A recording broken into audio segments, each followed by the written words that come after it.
Pagbasura sa number coding scheme at pagbabawal sa mga pribadong sasakyan sa EDSA tuwing rush hour ang dalawa sa mga balak ng gobyerno para maibsan ang kalbayong trapiko.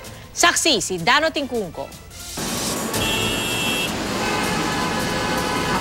Sa EDSA minsang naging simbolo ng kalayaan, feeling trap pa rin ang maraming motorista at commuter na bumibiyahe kahit nakailang palit na ng administrasyon. At dahil halos walang nagbago sa kanilang kalbaryo, ang bagong Department of Transportation ang hinanapan ng solusyon sa budget hearing nito sa Kamara. Isang panukala ng kagawaran, alisin ang number coding scheme. Yung talagang color coding, it did not help in decongesting our roads. At sa halip ay dumami lalo ang sasakyan. Kung coding ka ngayon at you can afford, you buy another car. Pero walang dapat ikatuwa ang mga may pribadong sasakyan dahil balak din niyang ipagbawal sa EDSA tuwing rush hour. Mula yan alas 6:30 hanggang alas 8:30 ng umaga at mula alas 5 ng hapon hanggang alas 7 ng gabi. At bakit hindi? Sa datos ng MMDA noong 2014, lumabas na ang mga bus ay wala pang 1% ng mga sasakyang dumaraan sa EDSA.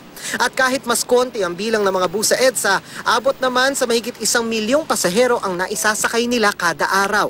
Hindi hamak na mas marami yan sa 11,000 lang na naisasakay ng mga pribadong sasakyan sa EDSA. Ang aming standing vision, we move more people than vehicles. Bago ngayon ay ipinanukala na rin niya ng isang LTFRB official noong 2014 ng private vehicles ban sa EDSA pero tuwing morning rush hour lang at 4 na beses kada linggo.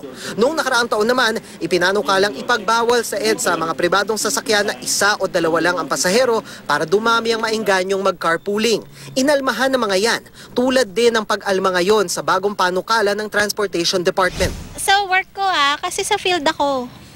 So, paano yun? Yung mga nagtatrabaho sa field work na kailangan ng car.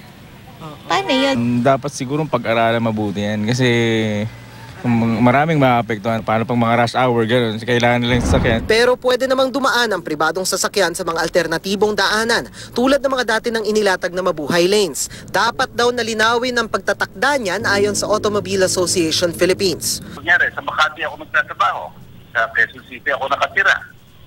I'm a young executive, so dinadala ko ang kotse ko, no? Hindi naman ako pwedeng pumila ng napakahabang pila doon sa MRT, no? At saka ang bus naman, ang hirap din makakuha, no? So anong alternative ko kung hindi ko dadalhin ng kotse ko? Kung tutuusin, pwede naman sana mag-tren kahit mga executive. Asahan lang na lalabas kang mandirigma. Hindi pa rin kasi tapos ang pagdaragdag ng mga bagon lalo sa MRT. Kaya ang biroan, ang mga biyahe nito, mala zombie flick na train to Busan. Ako si Dano Tingkungko, ang inyong saksi.